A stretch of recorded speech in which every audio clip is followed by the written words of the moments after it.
Help করে। প্রিন্সও তার কথার সাথে একমত হয়। এদিকে ওয়াওয়ার সৎমা তার কাছে মাফ চাইতে আসে, কিন্তু ওয়াওয়া তাকে এড়িয়ে চলে যায়। এরপর ওয়াওয়ার সৎমা তার বোনকে নিয়ে চলে যায় বাহিরে। এরপর রানীও চলে যায়। তারপর দেখা যায় ওয়াওয়া আর প্রিন্স আলাদা ঘরে কথা বলছিল। তখন ওয়াওয়া বলে, আমাকে তোমার থ্যাঙ্কস দেওয়া উচিত, কারণ আমি তোমাকে মিথ্যে বলে বাঁচিয়েছি। তখন প্রিন্স বলে, তুমি আমার কথা ভাবো। তখন ওয়াওয়া বলে, আমাদের দূরে থাকা উচিত, তাই ভালো হবে। পরবর্তীতে দেখা যায় প্রিন্সের প্রাসাদে তার গুপ্তচর এসে খবর দেয় ওয়াওয়ার টানা মিথ্যা জালে ফেসে গেছে, যা ওয়াওয়ার জন্য ঝুঁকি আনতে পারে। তো তাদের কি তাকে প্রোটেকশন দেওয়া উচিত না? প্রিন্স বলে এসব নিয়ে ভাবতে তার ইচ্ছে করে না। এদিকে দেখা যায় ওয়াওয়া একটি বাজারের মধ্য দিয়ে হাঁটছে আর ভাবছে এখন আর প্রিন্সের সাথে তার তেমন কোনো কানেকশন থাকবে না। সে তার ভাইয়ের হবু স্ত্রী, কিন্তু আগের জন্মে তার বাবার প্রতি যে অভিযোগ ছিল তা কি এখনো আছে? এমন সময় কেউ একজন এসে ওয়াওয়ার মুখে রুমাল চেপে সেন্সলেস করে নিয়ে চলে যায়।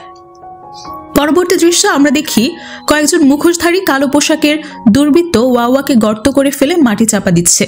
ওয়াওয়ার জ্ঞান ফিরলে সে সামনে প্রিন্সকে দেখে এবং ভাবে প্রিন্সে মনে হয় তাকে কিডন্যাপ করেছে, কিন্তু প্রিন্স তার বাঁধন খুলে দেয়। তখনই আড়াল থেকে কেউ একজন তীর ছুঁড়ে ওয়াওয়াকে উদ্দেশ্য করে। প্রিন্স তাকে বাঁচাতে গেলে তার ঘরে তীর লাগে আর সে সেন্স হারিয়ে ফেলে। এরপর আমরা দেখি প্রিন্সকে সেন্সলেস অবস্থায় রেখে ওয়াওয়া ভাবছে রক্ত কালচে হয়ে আসছে, মানে তীরে বিষ ছিল।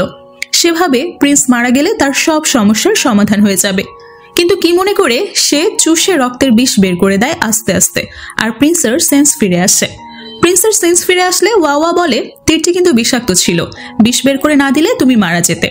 প্রিন্স বলে তুমি তো বলেছিলে আমাদের একে অপরের থেকে দূরে থাকা উচিত, তাহলে আমাকে কেন বাঁচালে? ওয়াওয়া কি বলবে ভেবে পায় না। তারপর বলে কেউ এইভাবে মারা যাবে সেটা কিভাবে দেখব, আর তাছাড়া তুমি তো আমার ভাইয়ের মতোই। প্রিন্স তখন চমকে গিয়ে বলে ভাই? কেমন ভাই?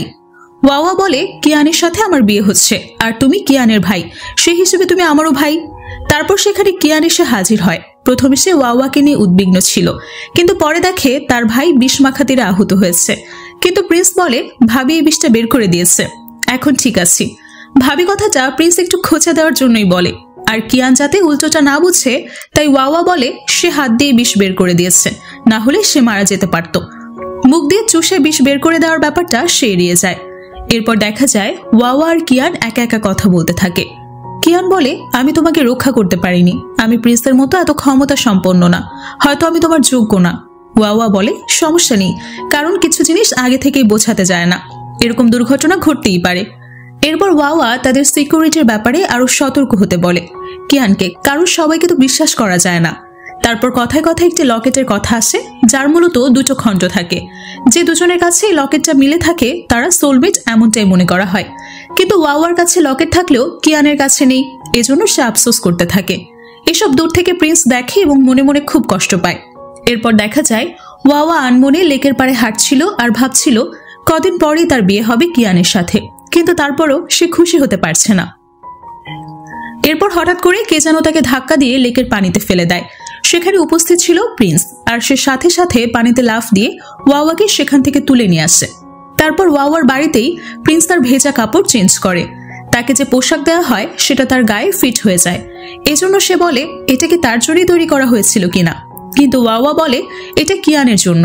হঠাৎ ওয়াওয়ার ঘরের সামনে তার বাবা চলে আসে এবং জানতে চায় এত রাতে সে কার সাথে কথা বলছে। ওয়াওয়া ভয় পেয়ে যায় ধরা পড়ার, তাই সে বলে সে তো পড়াশোনা করছিল।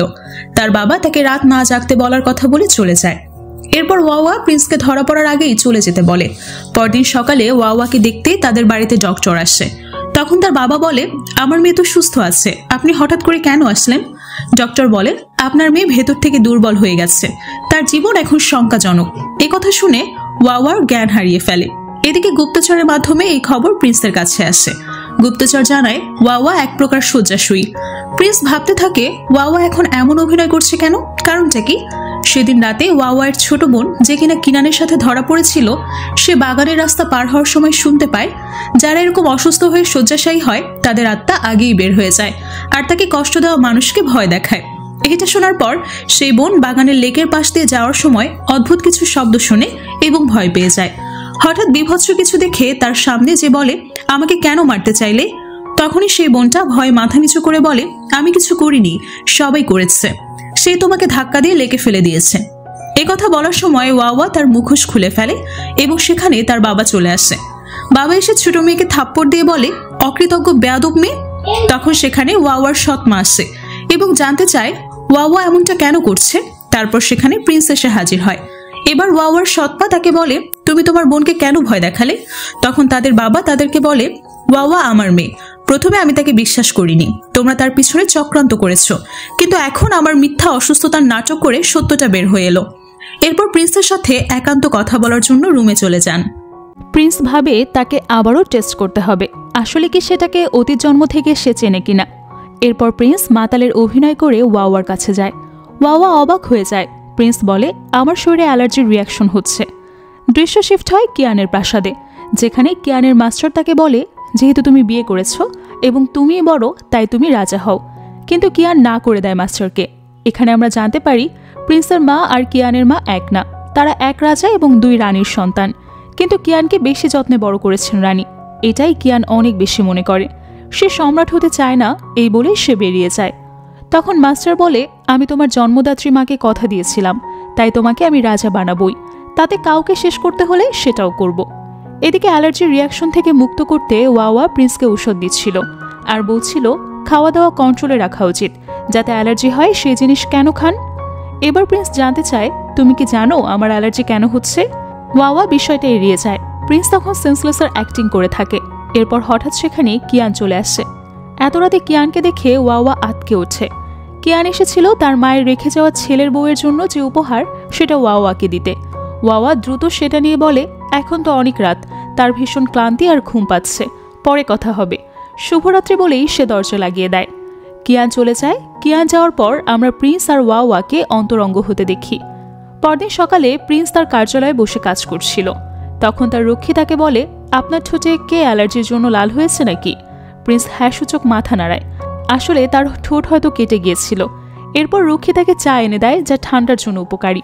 চা খেতে খেতে প্রিন্স ভাবে, অনেক টেস্ট করেও বোঝা গেল না ওয়াওয়া আগের জন্মের কথা কি জানে নাকি প্রিন্স ভুল ভাবছে। এদিকে কিয়ানের মাস্টারকে দেখা যায় তার সহকারীকে নিয়ে কিছু একটা প্ল্যান করতে। এদিকে ওয়াওয়া তার বিয়ের জন্য রাখা ড্রেসের কাছে গিয়ে আপন মনে বলতে থাকে, এবার আমি সুখী হব, অতীতের কথা আমাকে আর জ্বালাবে না, সবকিছু অন্যরকম হচ্ছে তাকে ছাড়াই। এদিকে প্রিন্সকে আমরা উদ্বিগ্ন দেখি, সে যেন কোনো কারণে খুব চিন্তায় আছে। ওয়াওয়াও এদিকে চিন্তা করতে থাকে। দুজনের কেউই রাতে ঘুমাতে পারে না। পরের দিন সকালে দেখা যায় প্রিন্স তার মন্ত্রী সেনা নিয়ে কোথাও যেন যাচ্ছে। তা দেখে রানী বললেন, আজ তোমার বড় ভাইয়ের বিয়ে, আজই তোমাকে যেতে হবে কেন? প্রিন্স বলে তার জরুরি কাজ আছে। তার ভাই আর ভাবির জন্য শুভকামনা জানিয়ে সে চলে যায়। অন্যদিকে ওয়াওয়া আর তার বাবাকে বিদায় জানিয়ে ওয়াওয়ার বাড়ি থেকে বের হয়ে প্রাসাদের উদ্দেশ্যে রওনা হয়। সে ভাবতে থাকে এবার আর খারাপ কিছু হবে না। কিন্তু যাবার পথে ওয়াওয়াকে কারা যেন কিডন্যাপ করে নিয়ে যায়। তার সাথে কিয়ান ছিল। সে কিডন্যাপারদেরকে ফলো করে এগিয়ে যায়। কিডন্যাপাররা তাকে পাহাড়ের উপরে নিয়ে যায়। বাবাকে বাঁচাতে গিয়ে কিয়ান পাহাড় থেকে খাদের মধ্যে পড়ে যায়। সেখানে প্রিন্স এসে উপস্থিত হলেও তাকে আর বাঁচাতে পারেনি। ওয়াওয়া এই দৃশ্য দেখে কান্নায় ভেঙে পড়ে। কিয়ান মারা যাওয়ার পর তার লাশও পাওয়া যায় না। তার কাপড় নিয়ে তাকে সমাধি দেয়া হয়। এদিকে ওয়াওয়াকে প্রাসাদ থেকে ত্যাগ করে রানী বলেন সে অভিশপ্ত, তার জন্যই তার বড় ছেলে মারা গেছে। এই প্রাসাদে তার আর জায়গা নেই। এভাবে তাকে ছুঁড়ে মাটিতে ফেলে দেওয়া হয়। তখন প্রিন্স এসে তার পাশে দাঁড়ায়, যেটা রানী পছন্দ করে না। আর ওয়াওয়া সেখান থেকে বেরিয়ে চলে যায়। ওয়াওয়া বাগানে হাঁটতে হাঁটতে ভাবে সে কি সত্যি অভিশপ্ত? অতীত জন্ম থেকে বর্তমান জন্ম আরও খারাপ যাচ্ছে। সে কি সুখী হতে পারবে না? এসব ভাবতে ভাবতে এলোমেলো হাঁটতে গিয়ে পড়ে যাচ্ছিল সে। প্রিন্স এসে তখন তাকে ঠেকায়। প্রিন্স বলে, তুমি এখনো সুস্থ হওনি, তোমার এখন রেস্ট নেওয়া দরকার। ওয়াওয়া প্রিন্সকে দূরে ঠেলে দিয়ে বলে, তুমি কি চাইলে বাঁচাতে পারতে না তোমার ভাইকে? প্রিন্স বলে, তোমার কি মনে হয় আমি ইচ্ছে করে এই কাজ করেছি? আমি নিজেও আমার ভাইয়ের মৃত্যুতে শোকাহত। এরপর ওয়াওয়াকে আর কিছু বলতে গিয়েও বলে না প্রিন্স, শুধু ওয়াওয়াকে নিজের খেয়াল রাখতে বলে চলে যায়। এদিকে ওয়াওয়ার সৎমা এবং তার বোন আলাপ করছিল। তার ছোট বোন কিয়ানকে পছন্দ করত, তার মৃত্যুর জন্য সে কান্না করছিল। কিন্তু তার মা বলে যে মরে গেছে তাকে ভেবে লাভ নেই, কিয়ানের থেকে প্রিন্স বেশি সুন্দর আর সে ভবিষ্যতের রাজা হবে। তাদের এখন ভাবা উচিত যাতে রানী আর হতে না পারে ওয়াওয়া। এরপর দৃশ্য শিফট হয়। আমরা দেখতে পাই রাজা এবং ওয়াওয়ার সৎমা আলাপ করছিল। ওয়াওয়া বলে সে ওয়াওয়ার কোনো দোষ দেখে না, যদিও রানী তাকে অভিশপ্ত মনে করে আর শাস্তি হিসেবে তার মাথার চুল ফেলে দিতে হবে। এই নিয়ে ওয়াওয়ার বাবা একদমই একমত না। তখন সেখানে ওয়াওয়া আসে আর সে রাজি হয় শাস্তিটা মাথা পেতে মেনে নিতে। পরের দিন প্রাসাদে রানীর উপস্থিতিতে ওয়াওয়ার মাথার চুল ফেলে দেওয়ার কার্যক্রম শুরু হয়। তখনই সেখানে প্রিন্স এসে বলে এই কাজ বন্ধ করতে, কারণ সে ওয়াওয়াকে বিয়ে করবে। রানী বলে এটা সম্ভব না, সে অভিশপ্ত, সে একজন সন্তানকে হারিয়েছে আর একজনকে হারাতে পারবে না। কিন্তু প্রিন্স বলে এসব নিয়ে তাকে ভাবতে হবে না। এরপর সেখানে প্রধান সম্রাট ও তার স্ত্রী চলে আসে, আর তারা সবার সামনে প্রিন্স আর ওয়াওয়ার বিয়ের ঘোষণা দিয়ে দেয়। এতে ওয়াওয়ার বাবা বেশ খুশি হয়, তবে রানী আশাহত হয়। এরপরে দৃশ্য শিফট হলে আমরা দেখি ওয়াওয়া আর প্রিন্স একটা কোটেজের সামনে দাঁড়িয়ে আছে। প্রিন্সকে দেখে ওয়াওয়ার সম্মানসূচক সালাম দেয়, কিন্তু প্রিন্স বলে তুমি ভবিষ্যৎ রানী হবে, তাই তোমাকে আর আমার এভাবে সম্মান দিতে হবে না। ওয়াওয়া বলে সে অভিশপ্ত, প্রিন্সের উচিত হবে না তাকে বিয়ে করা, সে বিয়ের দিন স্বামীকে হারিয়েছে, আবার ওর জন্য প্রিন্সের জীবন ঝুঁকিপূর্ণ হতে পারে, তাই তাদের বিয়েটা না হওয়াই ভালো। এরপর প্রিন্স আর ওয়াওয়ার মধ্যে বেশ তর্ক বিতর্ক হয়। হঠাৎ প্রিন্স জোর করে ওয়াওয়াকে কিস করে, কিন্তু এরপর ওয়াওয়া প্রিন্সকে থাপ্পড় দেয় আর চলে যেতে চায়। প্রিন্স শুরু করে তাকে নিজের কাছে টেনে জড়িয়ে ধরে। ওয়াওয়া প্রিন্সের শক্তির সাথে পারে না। আড়াল থেকে প্রিন্সের বন্ধুর স্ত্রী সবকিছু দেখে। পরের দিন সকালে ওয়াওয়া তার বাবার কাছে আসে। তার বাবা বলেন তুমি যদি বিয়ে করতে না চাও আমাকে বলো, আমি প্রিন্সের সাথে কথা বলবো, আমি শুধু আমার মেয়ের সুখটা চাই, এটাই আমার কাছে সবকিছু। ওয়াওয়া তখন মনে মনে ভাবে প্রিন্স এতটাও খারাপ লোক না, হয়তো আমি তাকে ভুল বুঝেছি। তারপর ওয়াওয়া তার বাবাকে বলে না বাবা, একবার আদেশ হয়ে গেছে, এখন অমান্য করলে প্রিন্স রেগে যাবে, আর তাছাড়া সে আমার জন্য এত খারাপ লোকও না, হয়তো আমি শুরুতে তাকে ভুল বুঝেছিলাম, তাই এই বিয়েতে আমি রাজি। ওয়াওয়ার বাবা আবারও তার মেয়েকে জিজ্ঞেস করে সত্যি কি সে বিয়েতে রাজি নাকি মিথ্যে বলছে। ওয়াওয়া জানায় সত্যি সে রাজি। এরপর দৃশ্য শিফট হয়, আমরা দেখি প্রিন্স তার বন্ধুর সাথে খেলছিল। তখন তার বন্ধু জিজ্ঞেস করে প্রিন্সকে প্রেমে পড়েছে কিনা, না হলে এত দ্রুত ছুটে এসে ওয়াওয়ার শাস্তি বন্ধ করতো না, তাকে বিয়ে করতে রাজি কেন হলো সে। এমন সময় বন্ধুর স্ত্রী আসে চা নিয়ে। সে এসে ওয়াওয়ার ব্যাপারে কথা বলে তাকে প্রোটেকশন দেওয়ার জন্য অন্য ব্যবস্থা নেওয়া যেত, বিয়ে কেন করতে হবে, এটা তার দ্বিতীয় বিয়ে হবে, এসব কথা বলতে থাকে।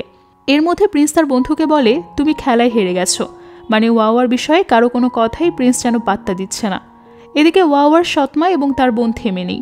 তার বোন বলে এবার তাদের থেমে যাওয়া উচিত, ধরা পড়লে তাদেরকে মেরেই ফেলবে। কিন্তু তার মা কোনোভাবেই ওই মেয়েকে রানীর পদে দেওয়া যাবে না এটা বলতে থাকে। এই বিয়েটা বন্ধ করতেই হবে, তাকে কোনোভাবেই ছাড় দেওয়া যাবে না। এভাবে বিয়ের দিন চলে আসে। বিয়ের পোশাক পরে ওয়াওয়া তার বাবা এবং মায়ের কাছ থেকে বিদায় নিতে আসে। ওয়াওয়ার পোশাক দেখে তার সৎ মায়ের খুবই হিংসা হয়, কারণ ওই পোশাক আগের থেকেও বেশি দামি। এরপর হঠাৎ ওয়াওয়ার হাত এবং শরীর চুলকাতে থাকে। তার সৎমা বলে এটা হয়তো অ্যালার্জি, আর এটা যদি সবাই জানে তবে তো বিপদ হবে। ওয়াওয়ার বাবা চিন্তিত হয়ে পড়ে। তখন মা বলে তাহলে ওয়াওয়ার পরিবর্তে তার ছোট বোন থাক। তার বাবা বলে এটা তো মিথ্যাচার হবে, আমি মিথ্যাচার করতে পারবো না। মা বলেন এটা তো আমি ওয়াওয়ার ভালোর জন্য বললাম, আমাদের পরিবারের সম্মানের জন্য বললাম। এই কথা বলতে বলতে হঠাৎ তার হাত চুলকাতে শুরু করে। সে বোঝার আগে ওয়াওয়া বলে কি ব্যাপার, হাত চুলকাচ্ছে কেন। ওয়াওয়ার বাবা কিছু বুঝে উঠতে পারে না, তিনি জানতে চান কি হচ্ছে। এরপর ওয়াওয়া তাদের দাসীকে সবকিছু খুলে বলতে বলে। কাল রাতে যখন সে ওয়াওয়াকে স্যুপ দিতে চায় তখন দেখে তার সৎ মা ও তার বিয়ের জামাই কি যেন লাগাচ্ছে চুপি চুপি। তখন সৎমা দাসীর উপর রেগে গিয়ে বলে সে মিথ্যে বলছে। ওয়াওয়া বলে দাসের কাছ থেকে এসব শোনার পর আমি কাপড় আগেই শুকে দেখি এবং হাত ছাড়াই, কাপড় দিয়ে ধরে সেই গুঁড়োগুলো মায়ের কাপড়ে দিয়ে দেই। তখন ছোট বোন বলে তাহলে এখন সে অভিনয় করেছিল। ওয়াওয়া বলে মিথ্যে অভিনয় করি আর যাই করি এসব পরের কথা, আগে অপরাধীর শাস্তি হওয়া উচিত। তখন তার সৎমা তার স্বামীর পায়ে ধরে বলে সে আসলে নির্দোষ, কিছুই করেনি, সে সবকিছু মিথ্যে। ওয়াওয়া বলে তাহলে তদন্ত করা হোক। বোন বলে পরিবারের মধ্যে তদন্ত করার জন্য বাহিরের লোক ডাকাডাকি করা উচিত হবে না। ওয়াওয়া বলে রাজ্যের ভবিষ্যৎ রানীর উপর আক্রমণ হয়েছে, সেটা কি আর পারিবারিক থাকে। তখন সেখানে প্রিন্স হাজির হয় আর বলে আমার স্ত্রী তো ঠিকই বলেছে, তদন্ত হওয়া উচিত, আর আমি সবই শুনছি, কি হয়েছে না হয়েছে। মাস্টার ট্যাং আশা করি আপনি বিচার করবেন। বিচারে ওয়াওয়ার সৎমাকে 20টা থাপ্পড়ের আদেশ দেওয়া হয়। তারপর ওয়াওয়াকে প্রিন্স কোলে তুলে নেয়, কারণ এভাবে ওয়াওয়া তাড়াতাড়ি যেতে পারবে। আজ দেরি করা উচিত হবে না, আজ হচ্ছে তাদের বিয়ে। এরপর প্রাসাদে রানীর সামনে তাদের বিয়ের কাজ সম্পন্ন হয়, আর ফ্ল্যাশব্যাকে দেখানো হয় তাদের পূর্বজন্মের স্মৃতি। তাদের মৃত্যু এ জন্মে কিয়ানের সাথে বিয়ে ও তার মৃত্যু। এভাবে তাদের বিয়ে সম্পন্ন হলে তাদেরকে বাসর ঘরে পাঠানো হয়, আর সেখানে একটা রিচুয়াল পালন করে প্রিন্স ওয়াওয়া আগে কিস করে। দৃশ্য শিফট হয়, আমরা দেখি কিয়ান এখনও বেঁচে আছে, কিন্তু তার সেন্স নেই। তার মাস্টার তাকে দেখাশোনা করছে। মাস্টার তার পাশে গিয়ে তার